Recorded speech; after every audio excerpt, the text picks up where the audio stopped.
Okay, so this is one of the oldest games for the Genesis, and it's one of those games that like a lot of people kind of liked when it first came out, and then it just slipped into total obscurity. And the name of this game is called Greendog, and there's a subtitle to it which I believe is The Beach Surfer Dude, but yeah, not many people really remember that part of it. Anyways, the plot is that you are a surfer dude, and you've fallen in the sand after a gnarly wipeout that was totally radical, and then you have a medallion around your neck, or a pendant, I guess is what they call it, and you can't take it off until you break the curse. And so this crazy lady with like fire in her eyes is telling you this because she's obviously been possessed by the demon of the curse. So that's why, you know, her hair is just blowing in the breeze indefinitely while your hat's not even moving at all, even though her hair is blowing backwards, but yet the clouds are moving to the left, which would suggest that the wind should be blowing her hair towards her face. So anyways, because, you know, I'm sure they really thought of all this stuff back in a 1991, 1992 era Genesis game, the thing that was interesting about this game was the control scheme, the general design of the game, and the actual game mechanics were all not highly unique, but just like for a game of its time, you didn't see much stuff like this. Like there were a lot of people actually, because this was kind of like an underground thing, you know, like an underground hit. There were a lot of people who actually wanted a sequel to this.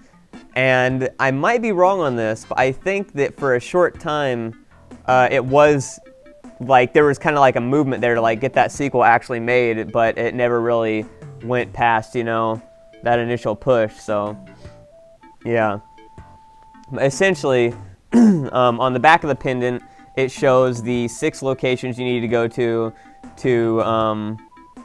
get your stuff fixed or whatever. And I don't really know how this shows it. It's like I don't really know how those are islands. They kind of just look like peanuts, but okay. That one on the top looks like California. Granada. And yeah, he has a pedal copter, which you have to see to believe. It's like, I mean, again, for a game of its time, this had a lot of really unique... See, there's the copter right there.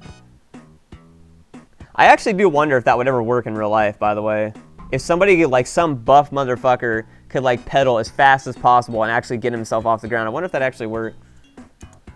And also the music was really unique for the time too. It's like, it wasn't like a typical soundtrack for a game. You know what I mean? It's like nowadays we hear such variety in games in the music forum, but this was really pretty unique. I mean, this was, you know, yeah. And also, the way you play the game is you can hit stuff with your frisbee. And since you have the curse, all the animals on the island are possessed and will try to kill you, pretty much. So basically the plot of Earthbound.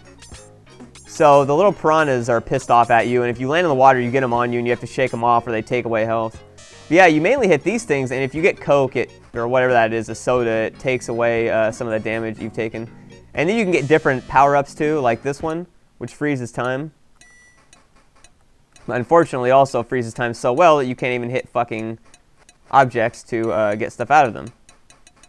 Which I thought was kind of interesting. Most games wouldn't do that nowadays. It's like they'd freeze time but leave you the advantages. See, this is hardcore shit. This is hardcore Genesis. Sega does what Nintendo don't. Suck it. So, yeah. Let's see. So you drink that Coke, you hit that, and then... But again, though, this game really doesn't give you any mercy, especially in later levels. So you actually have to jump on that bird. It's not really too obvious at all. Aside from the fact that it doesn't take damage, that's about it. But, yeah, later levels of this game get absolutely ridiculous. And this umbrella hat, if you've been wondering what that does, I'll show you here. It allows you to not take any damage. Oh no, I actually activated the first one first, which the S icon is basically a possessed frisbee, which knocks the shit out of anything you get near, including the piranhas. So you can pretty much just like go straight forward and not even have to worry. It wears off after a little bit though, but yeah, it's pretty nice, especially in later levels, when you've got everything in the kitchen sink flying at you. Oh yeah, so the umbrella makes you invincible. For whatever reason, having an umbrella on your head makes you completely invincible to like 3 piranhas biting your dick. So. And time for the ultimate ownage. Look at that, just laying waste. Laying waste to the islands, to the indigenous wildlife of the islands. It's not even a contest. And somehow you still have a frisbee too, so I guess it just makes a new frisbee out of thin air or something.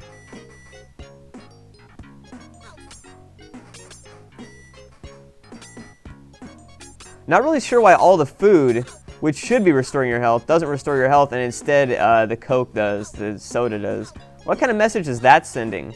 What kind of message is that sending? Oh yeah, when you beat the level, he always has to jump up in the air and then crouch down like he's like all of a sudden surfing. I guess that's how they establish he's a surfer dude, is that he has to do this at the end of every level.